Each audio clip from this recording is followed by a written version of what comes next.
Three, two, one. Welcome back to another episode of Kickin It. My name's Esteban, and what a weird weekend and week for football fans around the world, honestly. All that stuff with the Super League BS. I have a lot of opinions on it. uh, the only thing I'll say on this show, because I want to keep it particularly related to New York City, as a Madrid fan and the president of the Super League, quote unquote Super League, I knew Florentino Perez was a scum of a president who puts money over ethics any day of the week. I knew that ever since he let our best goalkeeper in history go in Iker Casillas, the way that he did it after just one bad season with the club, the way that he did that, just let him go, put him out to the dumps, sent him to Porto. It was disgusting, honestly. And the way he did Ronaldo, they fell out once, and Ronaldo said, "Nah, I'm dipping." Because I'm sure that Perez showed his true colors to Ronaldo, truthfully, and because there was no reason for Ronaldo to leave. Sure, he won it all, and maybe he wanted a new challenge, but he was already, challenging himself at the best club in the world, especially after coming off of 3 Champions League titles. It's disgusting. And now he's doing the same thing to Sergio Ramos, our club captain, the man who represents everything about the club, every value of the club, sending him to the dumps, pretty much, not renewing his contract. It's disgusting. And that's the day and age we live in. All the owners of each club in Europe is just out there for the money. Most of the owners, at least. There's the odd few that actually care about the fans and put the football over any sort of money. But that's all I say about that. We had a big weekend in Major League Soccer. A weekend that surprised me because I didn't think that there was going to be much quality this weekend. But maybe I was just, not setting my standards so high. Maybe I should set my standards really high for this league, because based off of last year and the year before that, there are goals in this league coming from all angles. Honestly, we had some bangers in each game. First, I'll go over the results. We started off on Friday the 16th in Houston, where they faced off against the San Jose Earthquakes, and Houston won 2-1. There was a banger of a goal in that game. I'll get to that. We had Seattle versus Minnesota right after the game on Friday, right after the Houston game. Seattle murked them. Seattle won 4-0, 4-0. There was another banger in that game. And then we move on to Saturday. Oh, the dreaded Saturday. What a Saturday. Not for New York. Not for New York. So first off, started off in mid-afternoon. Montreal versus Toronto, a Canadian derby. Montreal murked Toronto 4-2. I want to say they were up 4-1 at one point. I could be way wrong. But Montreal is going to be a problem this year. I do think, they brought in some players. They did get rid of Thierry Henry, but I don't. As a player, I rate Thierry Henry, but as a manager, he hasn't shown me anything to rate him. I think that's what many of the legends that become managers, they gotta prove that they're the real deal, like how they did when they were a player. They can't just step up to a big job like Henry did with Monaco, and then he got sacked after a couple games. Excuse me. But yeah, the Montreal are going to be a problem this year. Um, then we move on to Orlando versus Atlanta. Uh, I watched the game. Boring game, if I'm honest. There wasn't much going on. But I was very, very interested in how Pato was going to do. Um, he didn't do bad. He didn't do well either. But, boring game all in all. We saw the return of Joseph in the league, which is always exciting. That guy is something else on his day. But, he's going to have to adapt again to the intensity of the league, especially coming off a major layoff, a whole season layoff. Then we move on to LAFC versus Austin FC. LAFC took the game 2-0. Good game, honestly. They showed it on Fox. I saw former captain Ring. Didn't have a bad game, but didn't, contribute too much, which is always good, but not good at all. Then we move on to our game. DC United versus New York City. I'll go into depth in a bit, but DC won 2-1. Moving on, we had Dallas versus Colorado. Didn't watch the game. 0-0. Thank God I didn't watch it. Then we move on to the Red Bulls versus Sporting Kansas City. Sporting Kansas City took the game 2-1. It was in New Jersey. And then we move on to Chicago versus New England. 2-2 game. I believe Chicago were up 2-0. And then New England drew the game up. And then Nashville versus Cincinnati. That was a good game. I did watch the game. Cincinnati were up 2-0. Then they sat back. But Nashville, after shot after shot after shot, the pressure that they were putting on Cincinnati. Nashville drew the game Nashville drew the game, and the game ended 2-2. Then we move on to Sunday. I wasn't able to watch the games. I was doing something. And so the first game, Miami versus LA, I did watch the highlights. Miami took control, but LA Galaxy just took control back pretty much, and they won the game 3-2 with a brace from Chicharito and a goal from Sasha Kljestan. A banger of a goal, must I add, and I'll go over that in a bit. Columbus versus Philly, 0-0. Didn't watch the game. Vancouver versus Portland. Vancouver took the game 1-0. But as I said, there were some bangers. First off, we had a sensational strike from João Paulo of Seattle against Minnesota. Outside the box. I believe he chested it with his... He, controlled the ball with his chest and then struck it from outside. I lied. Wow, I just rewatched it. He controlled it with his foot, and struck it off a volley. Beautiful goal. Definitely a goal of the year candidate. Then we had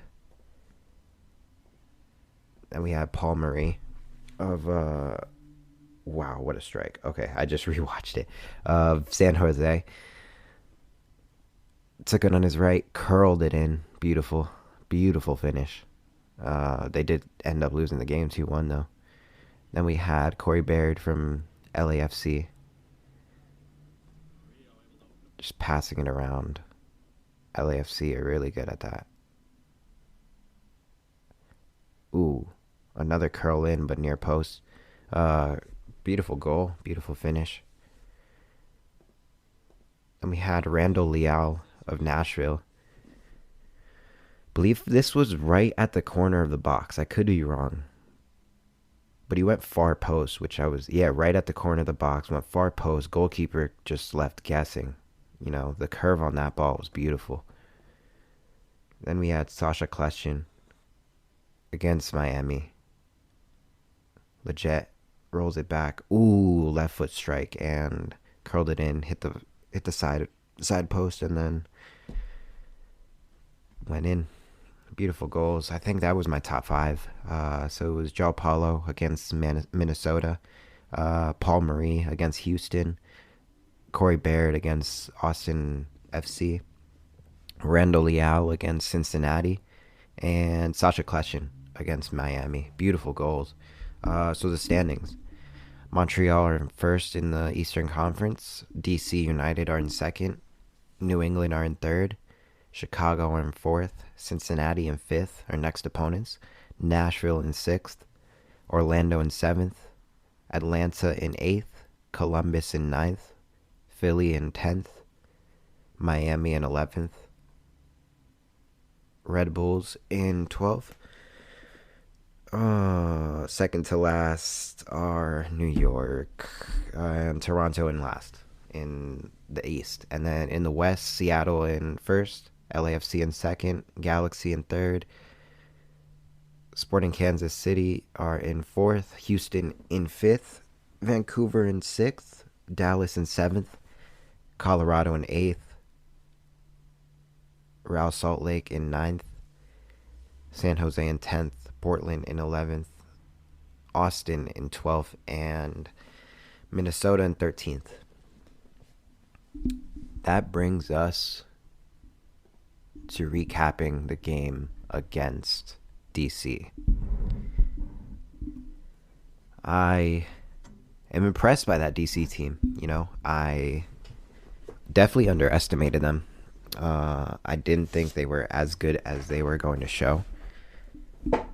Their press with all game, it was tough to deal with for our team, for New York.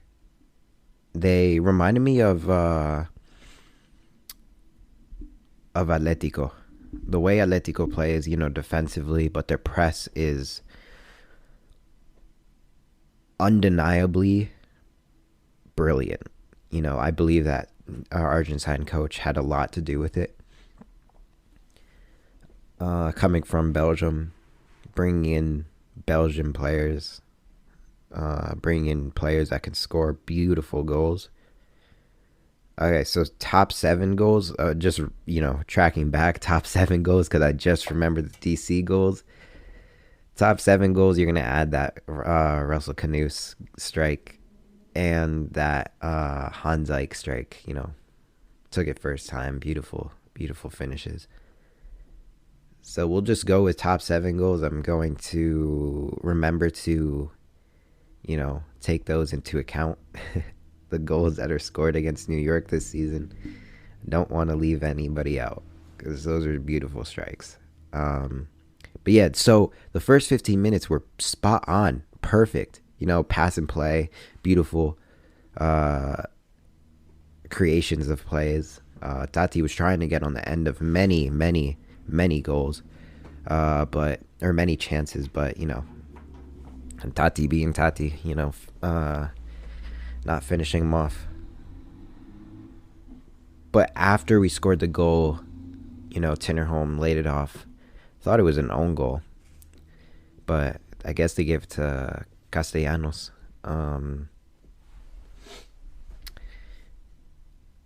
We looked lost after that goal. We looked like... So first, DC looked like they woke up. DC were, trying to get with the rhythm of the play. They were trying to catch up with us, pretty much.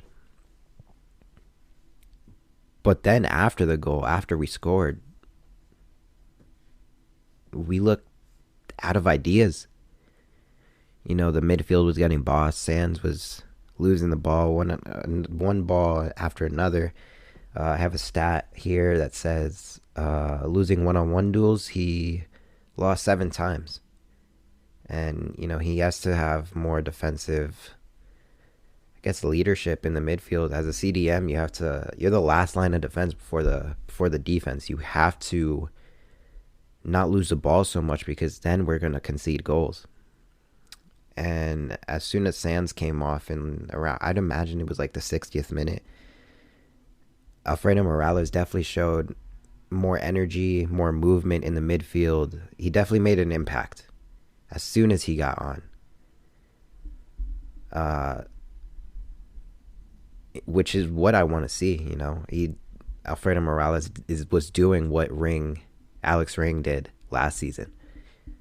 Even playing out of position, Ring definitely, showed movement in the midfield and leadership. Sands, this game didn't. Hopefully it gets better in the next coming games. Excuse me.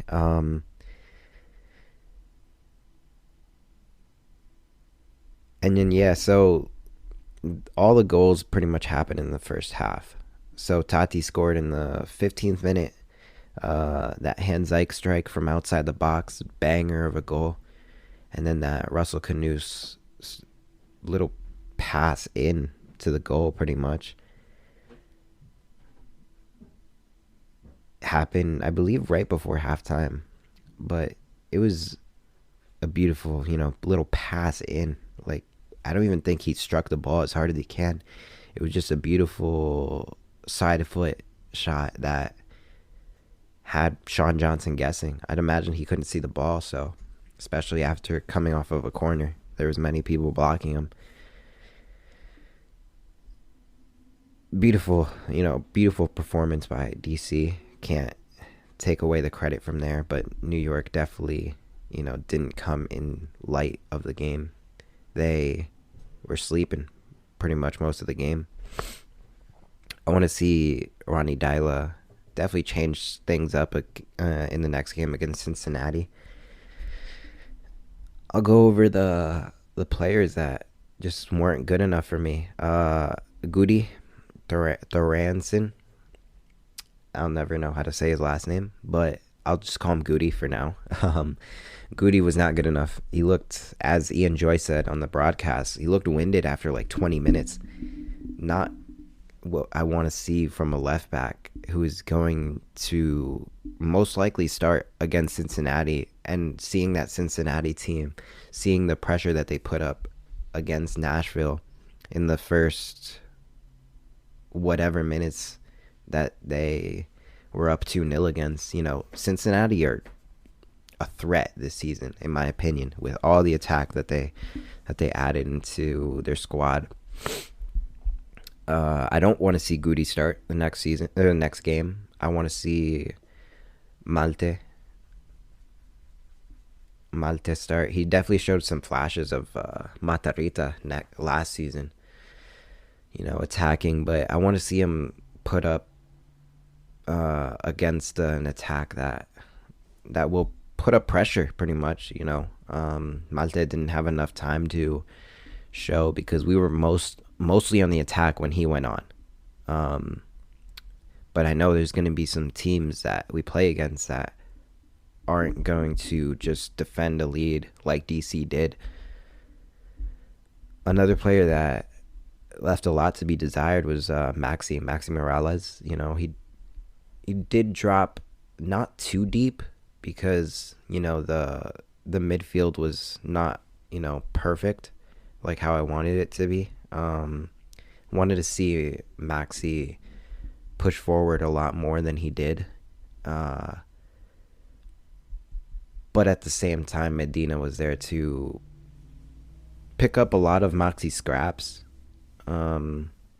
which is what I was talking about last episode. If Maxi's not making the play, then I want to see Medina making the plays. And then Tati Castellanos was, I'm going to give him like a 6 out of 10 this game. He definitely was fighting for the ball. He was working his socks off for, finishing the chances that he got. He got, I want to say, like, I'm going to guess like 3 or 4 chances. Couldn't finish it. Unlucky. Not his best game, but you know, it wasn't a horrible game either. I'm sure for the home opener, he's going to be motivated to, you know, get the goal for the fans. Probably will be up for it, honestly, especially in front of the Bronx fans.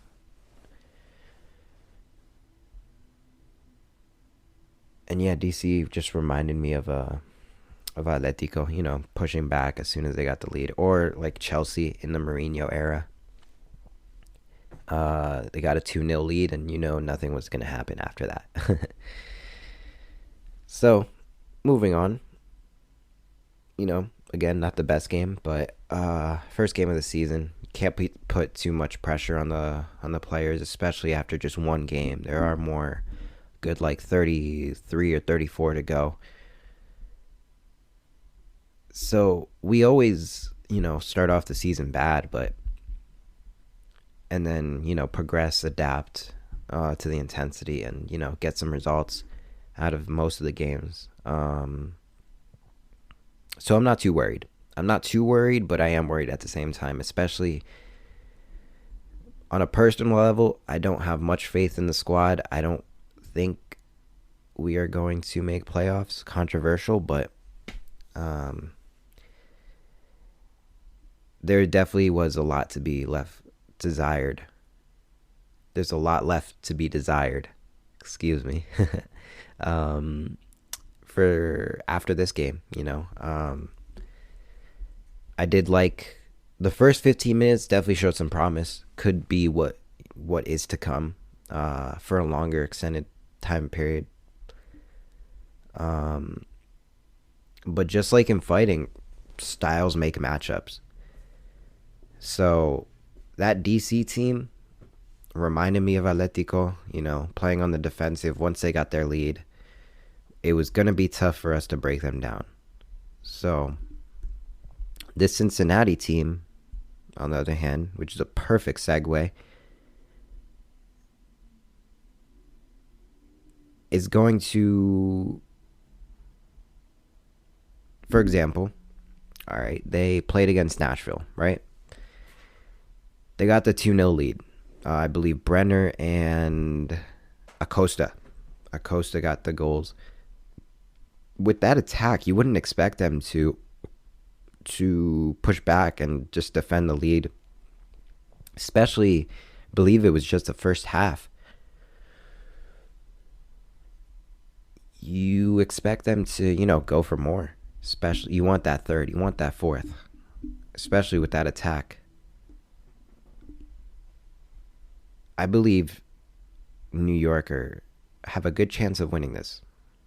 Maybe. Could be way wrong. And I could be embarrassed on Saturday. I'm going to the game. But my truthful prediction is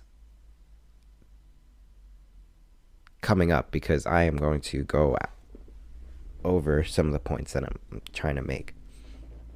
So the last game we played against them, we won 4-0 at the other stadium that we played at. That other stadium in Jersey. We scored 2. Matrita scored 2. There was one from Tinnerholm and one from Medina from a deflected free kick. Obviously, Matrita's gone, which to me is a, you know, letdown. But this is a different Cincinnati team, as I've said. They brought in players like, I believe it is Alvaro Barael from Argentina, Ben Mines from Red Bulls, Matarita, Brenner, Luciano Acosta. This is a different Cincinnati team that probably are going to go for it this game. You know, we won 4-0 last time. There are players there that probably played that 4-0 game saying, oh, now we got more of a chance. Now we're going to go for it. Now we want to go for it. You know, they probably last season, they were going through a rough time, you know, especially coming off getting a new coach like Yap Stam. He's a hard man. So I'd imagine they're going to be, you know, going for it. They're probably pissed, truthfully. Cincinnati have a strong attack compared to last season, like I said. Um, I think we will lose if we allow the pressure and don't finish our chances. 100%, obviously. What I mean by the pressure is, the press from Cincinnati could be overwhelming for us, as it was against DC. They probably are going to look at that game and say, "Oh, we just got to press them. We got to continue to press all 90 minutes and then we'll eventually get our goal." But Cincinnati didn't play that well against Nashville. Sure, they got the 2 goals, but in reality, they only had a total of like 7 shots against Nashville, with 2 on target, and 2 of those went in the goal.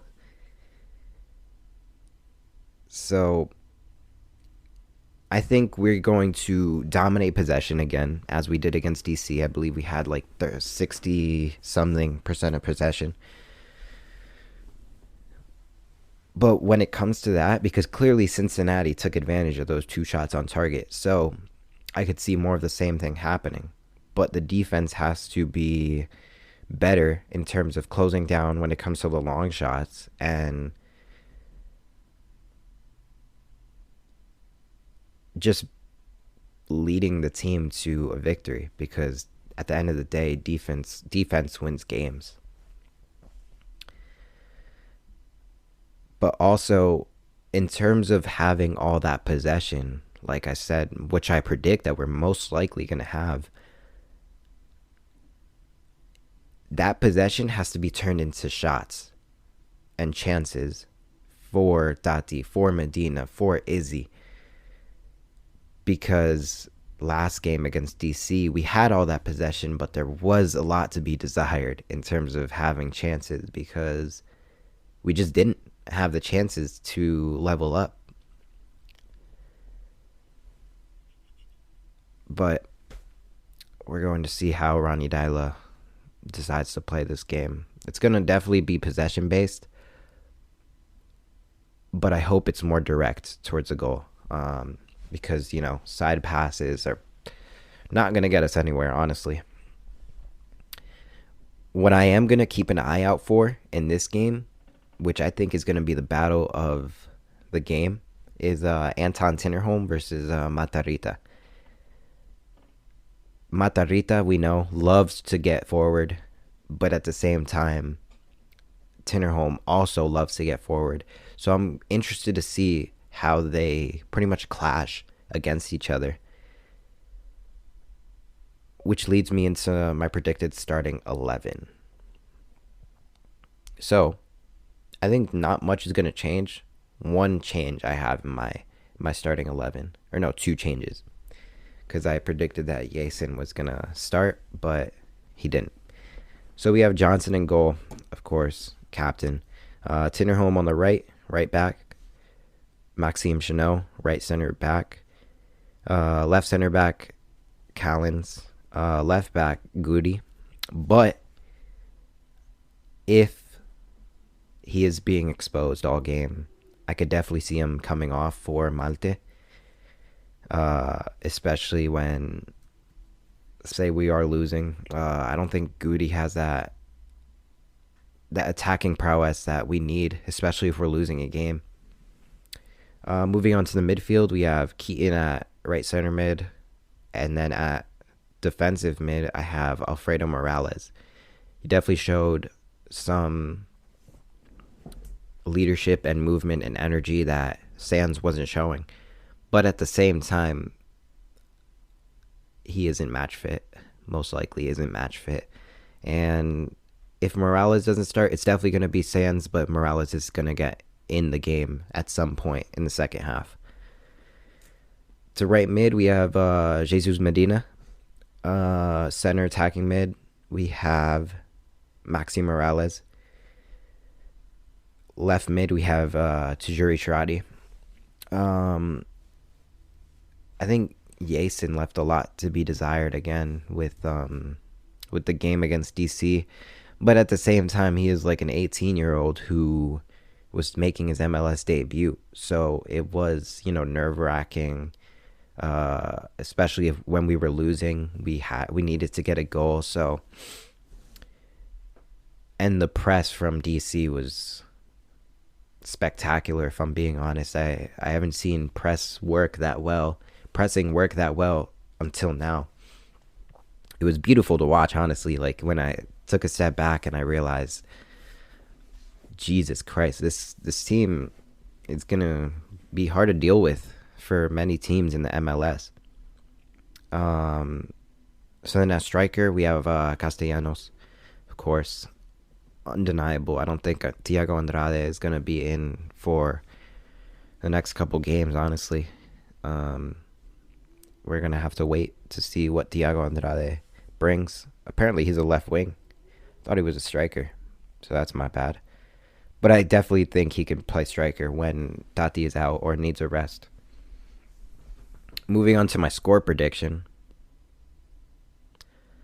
I'm not so confident, if I'm honest. I was telling a friend, it was like, we played like trash. We played like trash against DC.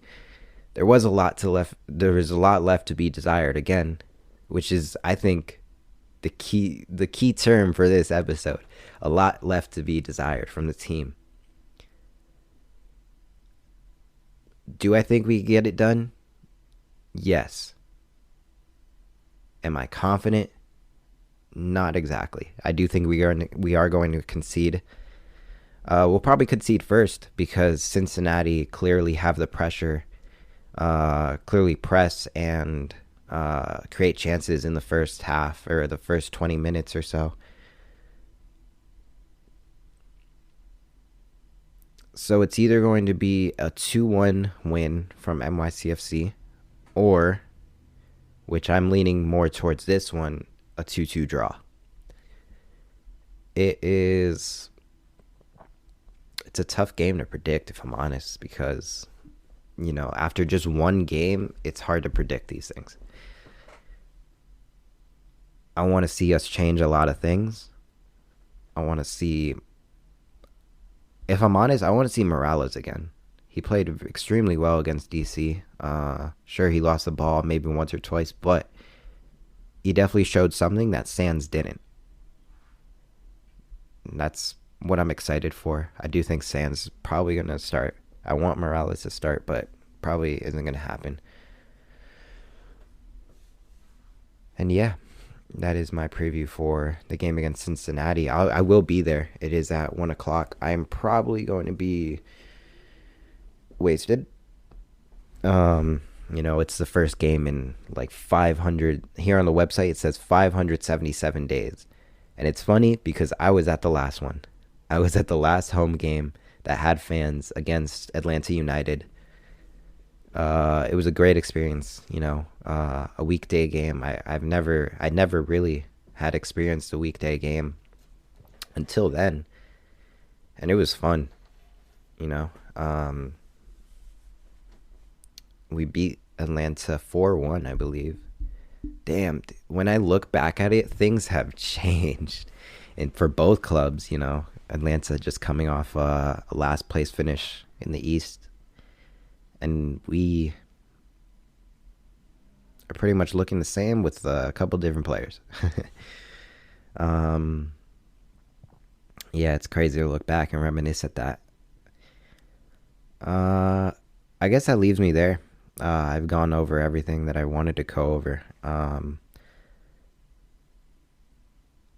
As a football fan, this week has been insane. I'd imagine it was insane for a lot of you guys. Especially if you're supporting any of those 12 teams that were in the Super League. Whether you agree with it or not, it was insane to watch it all unfold.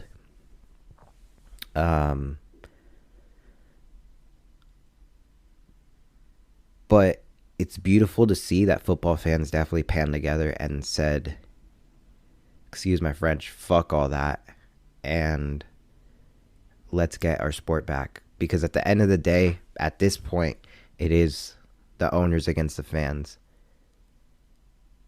which is unfortunate because it's been like that for a couple years now. Honestly, I look at the Arsenal fans who have Kroenke investing in their club, thinking that they're going to have a big future, and then he says, "Oh, I didn't invest in Arsenal to win trophies." Oh, man, what? That is one of the most disgusting quotes I've ever read. And knowing that he was the number two to, no, Joe Glazer. Joe Glazer was the number two, but Stan Kroenke definitely had a big voice in that as well, especially with trying to Americanize the format. And personally, I didn't agree with any of that. I do understand what the motives were in terms of trying to just make money, pretty much. But they were hiding behind a pandemic, which is disgusting to do. I expect a lot better from the owners, especially when they saw the uproar that this brought. But nothing will change, honestly. There was a interview, I believe, last night after the Madrid game. After we won 3-0, Florentino probably didn't even watch the fucking game. And he was saying that the Super League is just on standby. So what I'd imagine that they're going to do is just pretty much dust themselves off, come back in a couple years with a new format, a better format, quote unquote better, and pretty much make the fans be heard in terms of, okay, you guys can vote, but ultimately I wouldn't trust them with, giving the fans a vote, because they're going to try to skew the numbers, in favor of a Super League. It's ridiculous, honestly. I've watched this sport ever since I was I guess 4 years old. I want to say I started. I definitely started when the first time I had a memory. Played it, live it. I'm making a whole podcast on the game. I eat, breathe, and sleep the sport. I definitely felt emotional watching the fans, pretty much clap back. I was proud to be a part of this community. But always just remember that it is our sport. The sport is for the fans. And nobody's going to change that. Any decision that is going to be made without the fans, trust me, the fans are going to be heard. And with that, I thank you for listening to all 38 something minutes. Leave a like, subscribe.